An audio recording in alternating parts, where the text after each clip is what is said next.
시편 36편. 네, 한 절씩 우리 함께 같이 읽도록 하겠습니다. 악인의 죄가 그의 마음속으로 이르기를 그의 눈에는 하나님을 두려워하는 빛이 없다 하니 그가 스스로 자랑하기를 자기의 죄악은 드러나지 아니하고 미워함을 받지도 아니하랴 함이로다. 그의 입에서 나오는 말은 죄악과 속임이라. 그는 지혜와 선행을 그쳤도다. 그는 그의 침상에서 죄악을 꾀하며 스스로 악한 길에 서고 악을 거절하지 아니하는도다. 여호와여, 주의 인자하심이 하늘에 있고 주의 진실하심이 공중에 사무쳤으며 주의 의는 하나님의 산들과 같고 주의 심판은 큰 바다와 같으니이다. 여호와여, 주는 사람과 짐승을 구하여 주시나이다. 하나님이여, 주의 인자하심이 어찌 그리 보배로우신지요. 사람들이 주의 날개 그늘 아래에 피하나이다. 그들이 주의 집에 있는 살찐 것으로 풍족할 것이라. 주께서 주의 복락의 강물을 마시게 하시리니 진실로 생명의 원천이 주께 있사오니 주의 비단에서 우리가 빛을 보리이다. 주를 아는 자들에게 주의 인자하심을 계속 베푸시며 마음이 정직한 자에게 주의 공의를 베푸소서. 교만한 자의 발이 내게 이르지 못하게 하시며 악인들의 손이 나를 쫓아내지 못하게 하소서. 악을 행하는 자들이 거기서 넘어졌으니 엎드러지고 다시 일어날 수 없으리이다. 아멘. 네, 오늘 말씀은 시편 36편이긴 한데요. 35편의 이야기하고 많이 흡사하게 비슷합니다. 그 내용을 오늘 한 번 더 살펴보는데, 이 내용을 우리가 전체 읽지 않았습니다만 시편 36편의 내용이 전체적으로 악인에 대해서 소개하고요, 하나님에 대해서 또 소개를 합니다. 이렇게 악인과 하나님을 소개하는 이유는 지혜롭게 판단하라고 하는 것입니다. 우리가 두 가지를 견주어 놓고 볼 때에 어떤 것이 더 유익한지 비교해 볼 때가 있잖아요. 마찬가지로 시인 다윗이 악인에 대해서 이렇게 적나라하게 소개를 합니다. 그리고 하나님에 대해서 소개를 하면서, 자, 그래, 악인이냐 하나님이냐, 악인 대 하나님, 도대체 누구를 선택해야 지혜로운 사람이냐, 또 누구를 통해서 우리의 삶에 풍족함을 얻을 수 있고 도움을 구할 수 있을까, 이것들을 소개하는 데에 다윗이 오늘 본문을 36편에서 그렇게 말씀하고 있는데요. 전체 내용이 바로 그 내용에 속하여 있는 것을 볼 수가 있습니다. 오늘 이 본문을 통해서 악인 대 하나님에 대한 내용들을 살펴보고 함께 은혜 나누기를 원합니다. 오늘 본문은 먼저 이 두 존재를 대조하는데 먼저 소개하는 존재가 누구냐면은 물론 이제 사람과 하나님을 어떻게 비교할 수가 있겠습니까? 그럼에도 사람은 어리석어서 보이지 않는 하나님보다는 보이는 그 악인의 행세를 보면서 두려움에 사로잡힙니다. 근데 이 어리석음에 대해서 오늘 다윗이 소개를 하는데, 먼저 악인을 소개하는데 어떻게 소개합니까? 악인은 하나님을 두려워하지 않는다라고 1절 말씀에 그렇게 소개를 합니다. 악인의 죄가 그의 마음속으로 이르기를 그의 눈은 하나님을 두려워하는 빛이 없다 하니, 하나님을 두려워하는 빛이 없다는 것입니다. 오늘 이 하나님을 두려워하지 않는다라고 하는, 하나님이 없다라고 하는 이 악인의 생각에 대해서 오늘 다윗은 시편 36편 뿐만 아니라 또 시편 10편 4절에서 그리고 14편 1절에서 또 시편 53편 1절에서 동일하게 말을 하는데요. 제가 읽어드리면 이렇습니다. 악인은 그의 교만한 얼굴로 말하기를 여호와께서 이를 감찰하지 아니하신다 하며 그의 모든 사상에 하나님이 없다 하나이다. 또 14편 1절에도 어리석은 자는 그의 마음에 이르기를 하나님이 없다 하는도다. 또 시편 53편 1절도 마찬가지예요. 어리석은 자는 그 마음에 이르기를 하나님이 없다 하는도다. 하나님을 마음에 인정하지 않는 것을 다윗은 어떤 사람으로 소개하냐면 악인이라고 말하는데, 그 악인을 어리석은 사람이다 이렇게 말합니다. 참 어리석은 자로 표현하는 이 히브리어 단어를 보면 나발이라고 하는 이 단어인데요. 이 나발이라고 하는 것은 불신앙, 즉 하나님을 마음에 두지 않는 사람을 가리켜서 어리석은 자다 이렇게 말합니다. 우리는 생각할 때 악인하면 불법을 행하는 사람, 또 악한 일을 또 법을 무시하고 법을 어긴 사람이라고 이렇게 도덕적으로 죄를 지은 사람이라고 생각하는데, 성경에서 악인은 다른 사람이 아니라 어리석은 자라고 같은 단어를 표현하는데 바로 불신자, 하나님을 믿지 않는 사람을 성경은 악인이라 이렇게 말합니다. 왜냐하면 하나님을 인정할 것이 너무 많아요. 뭐 온 세상을 봐도, 우리의 양심을 봐도, 또 이 세상에 돌아가는 그런 여러 가지 자연의 질서를 봐도 우연으로 일어나는 것이 없잖아요. 누군가가 원인 제공자가 있기 때문에 그 원인을 우리는 성경을 통해서 하나님이라고 말씀하고 있는 것이죠. 그렇기 때문에 이 세상의 모든 것들을 봐도 하나님이 없다라고 말할 수 없는 거예요. 그런데 하나님을 없다라고 생각하고 불신하고 또 하나님을 마음에 두지 않는 사람을 가리켜서, 그래서 성경은 나발, 어리석은 자 이렇게 말하고 있는 것입니다. 그렇습니다. 오늘 성경은 악인을 첫 번째 특징으로 뭐라고 말하냐면 하나님을 마음에 두지 않는다, 어리석은 자다, 악인이다 이렇게 말을 하고 있습니다. 또 이 두려워하지 않는다라고 하는 말은 우리가 잘 아는 말처럼 누가복음에 나와 있는 그 내용이 있는데요. 누가복음의 불의한 재판장의 이야기가 나오는데, 이 불의한 재판장이라고 하는 사람은 예수님께서 그 한 비유를 들으셔서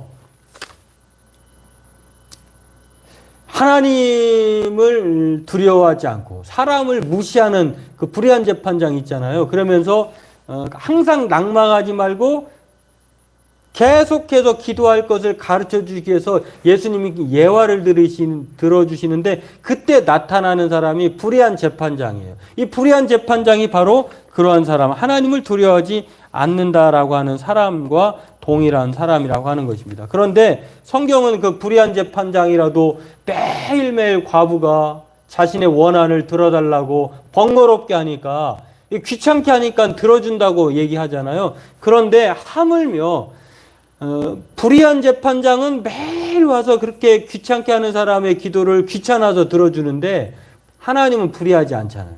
하나님은 불의하지 않기 때문에 항상 기도하고 낭망하지 않는 사람의 기도를 하나님은 들어주신다 이렇게 말씀하고 있습니다. 그렇습니다. 오늘 악인은 하나님을 인정하지 않는 불의한 사람입니다. 그러나 오늘 악인은 그런 사람을 통해서 하나님과 반대되는 사람이다 이렇게 우리가 이해할 수가 있고요. 두 번째로 악인의 특징은 스스로 자랑하는 자로 자기의 죄를 자랑한다고 하는 것입니다. 악인들의 자랑은 악인이니까 악한 것을 자랑하겠죠. 근데 이 세상의 최고의 악한 것이 무엇이냐면 하나님을 자신보다도 더 낮게 보는 거예요. 자기가 하나님이 자기인 것으로 생각하는 사람, 교만이라고 하는데 사단의 그 첫 번째 속셈이 바로 하와와 아담과 하와를 속였을 때에 너희들이 선악과를 통해서 하나님과 같이 될 것이다라고 하는, 마치 하나님보다 더 높아진다고 하는 그 속임수로 유혹에 빠뜨렸잖아요. 마찬가지로 악인들의 특징이 무엇이냐면 스스로 자랑하는 자로 자기 죄를 자랑한다고 하는 것입니다. 스스로 자랑한다고 하는 것은 교만한 사람을 가르쳐서 말하는 것이죠. 그리고 그들이 자랑하는 것은 악함이죠, 악함. 그 시편 2절에도 이렇게 말합니다. 악한 자가 교만하여 가련한 자를 심히 압박하오니 그들이 자기가 베푼 꾀에 빠지게 하소서. 악인은 그의 마음이 3절에 욕심을 자랑하며 탐욕을 부리는 자는 여호와를 배반하여 멸시하나이다. 악인은 자신을 자랑할 뿐만 아니라 마음의 욕심과 탐욕을 자랑하고 부린다고 하는 것입니다. 또 악인의 특징은 세 번째로 보면은 더 많지만 짧게 줄여서 보면은 악인은 죄악과 속임의 말을 하고 온통 그것만 생각하고 산다는 것입니다. 입에서 나오는 말의 모습이 악인들은 죄악, 그리고 속임의 말, 그리고 지혜와 선행이 없다고 하는 것입니다. 그리고 자나깨나 악인들의 생각은 악한 것에 대한 계획밖에 없어요.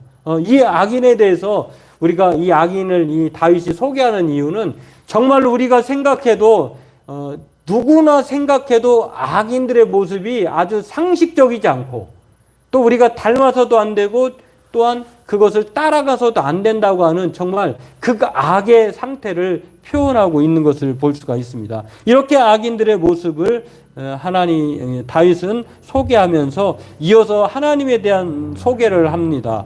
5절 7절에 보면은 하나님에 대한 첫 번째 특징은 하나님은 어떤 분이냐면 인자하심이 하늘에 있다.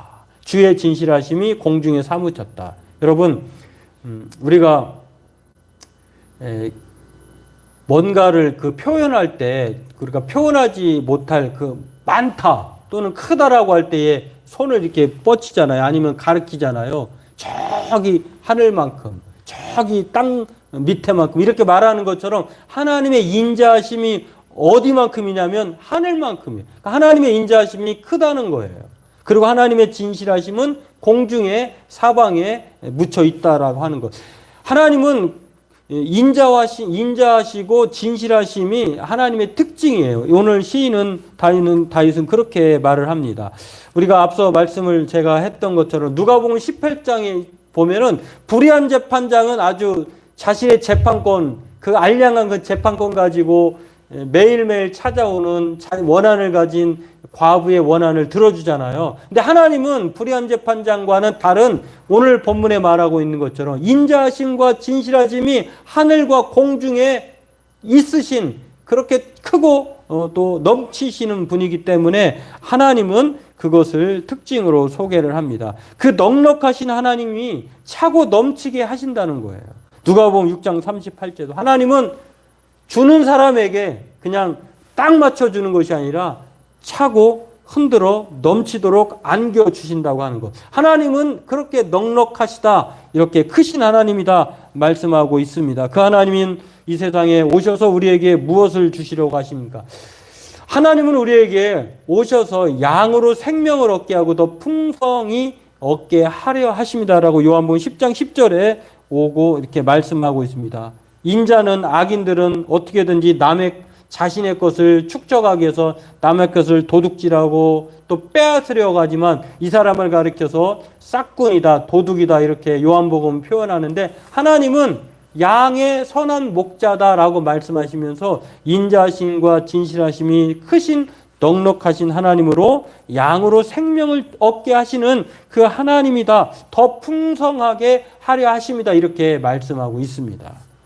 그렇습니다. 오늘 다윗은 악인과 대조적으로 하나님의 두 번째 속성을 보는데 하나님은 의로우시다라고 하는 것입니다. 하나님은 인자하시다. 그리고 진실하시다. 그리고 하나님은 의로우시다라고 하는 것입니다. 여러분, 이 의롭다라고 하는 것은 하나님이 의롭다고 하는 것은 우리가 의롭지 않다는 거예요. 우리 스스로 의롭게 되질 못해요. 그런데 하나님께서 그 의를 가지고 우리에게 믿음으로 말미암아 의롭게 해 주셨기 때문에 우리가 의롭게 된 것이라고 하는 것입니다. 오늘 그 하나님의 판단은, 심판은 의로운 심판이세요.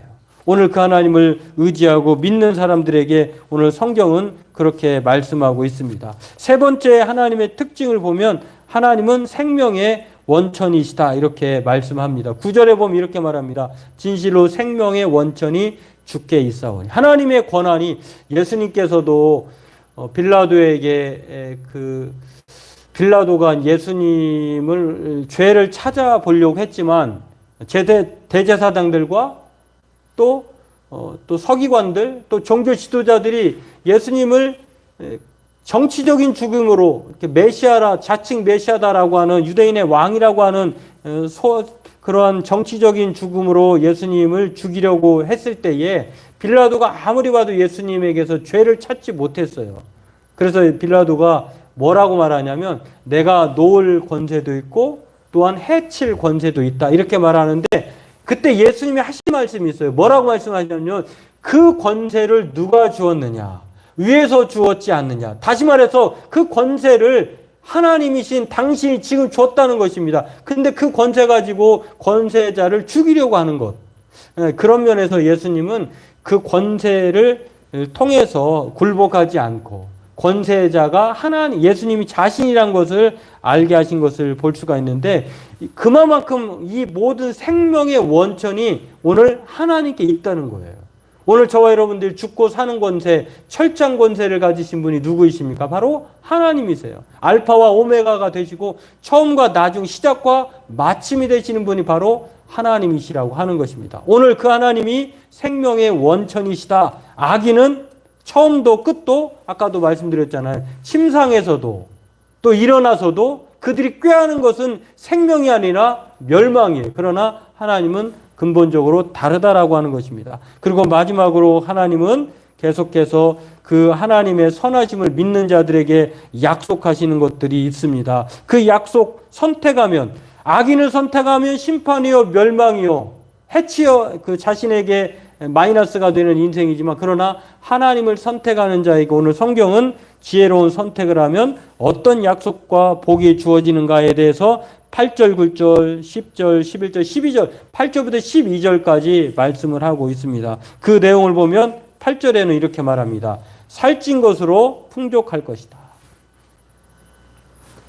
하나님의 집에 있는 살찐 것, 최상품의 소 아니겠습니까? 그것으로 풍족하게 될 것이고, 또 하나님의 집에 있는 복락의 강물을 마실 것. 여기 이 복락의 강물을 우리가 이게 좀 어려운 말 같은데, 사실은 이 세상의 창조의 근원을 보면은요, 에덴로부터 이 4대 강이, 4가지 그 인류의 문명의 강의 시작이 나오잖아요. 마치 그 근원의 뿌리가 바로 에덴인 것처럼, 하나님이신 것처럼 그 복락의 물, 생명수를 마신다는 것이에요. 하나님을 선택하면 살찐 송아지로 풍족할 것이다. 이 땅에 살면서 하나님께서 또 먹고 마실 것들을 부족함이 없게 하신다라고 하는 것을 가르쳐 주고 있습니다. 또 앞서 본문에서 말씀하고 있는 것처럼 우리가 주의 빛 안에 거하게 된다고 하는 것, 그리고 또 10절에는 하나님의 인자하심이 끝나는 것이 아니라 계속 마치 복 있는 사람은 악인의 꾀를 쫓지 않고 죄인의 길에 서지 않고 오만한 자의 자리에 앉지 않는 사람처럼 정말로 하나님의 말씀 가운데 주야로 묵상하는 자들에게는 하나님께서는 철따라 시절을 떠나 과실을 맺게 하신다고 하는, 끊어지지 않는 계속되는 은혜를 베풀어 주신다고 하는 그 약속이 주어진다고 하는 것입니다. 또 교만한 자가 절대로 믿는 사람들의 자녀를 이기지 못한다고 하는 것, 도리어 그들이 쫓겨당하는 그런 역전의 삶이 주어진다고 하는 것입니다. 하만이라고 하는 사람이 에스더서에 보면은 유대인들을 핍박하려고 자기가 모르드게를 장대 30피 높이에 다루려고 준비를 했는데 결국에는 그 장대에 누가 달렸습니까?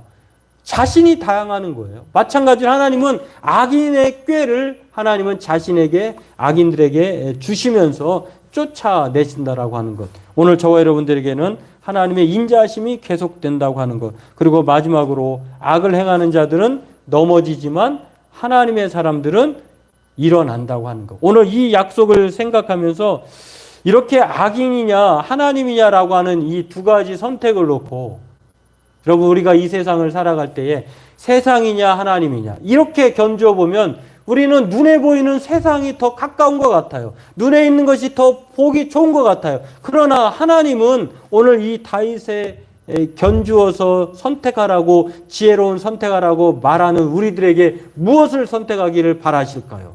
바로 악인 세상이 아니라 하나님이시고 하나님의 은혜와 자비라고 하는 것입니다. 오늘 저와 여러분들도 하나님 앞에, 오늘 저와 여러분이 지금 이 예배를 통해서 기도의 시간에 모여서 피곤하지만 한 주의 삶을 돌아보고 또 한 달의 은혜를 생각하고 또 남은 4월 또 앞으로 계속 살아나가야 될 2022년도의 삶을 하나님 앞에 맡기는 이 귀한 시간이야말로 하나님께서 저와 여러분들에게 약속과 복으로 은혜를 베푸는 귀한 시간이라고 하는 것입니다. 오늘 저와 여러분들이 이 지혜로운 선택을 하는, 지금 내가 피곤하지만 하나님 그래도 내가 기도로 살 수밖에 없습니다. 기도하지 않고는 살 수 없습니다. 기도하지 않고는 하나님의 은혜가 나를 지배하지 않고서는 내가 도저히 살아갈 수 없습니다라고 하는 이 지혜로운 선택 앞에 하나님은 이 약속을 무효하지 아니하시고 하나님은 분명하게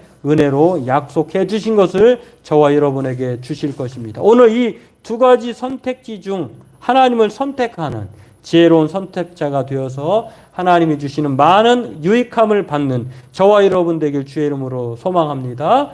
기도하겠습니다. 하나님, 오늘 다윗이 세상과 악인에 대해서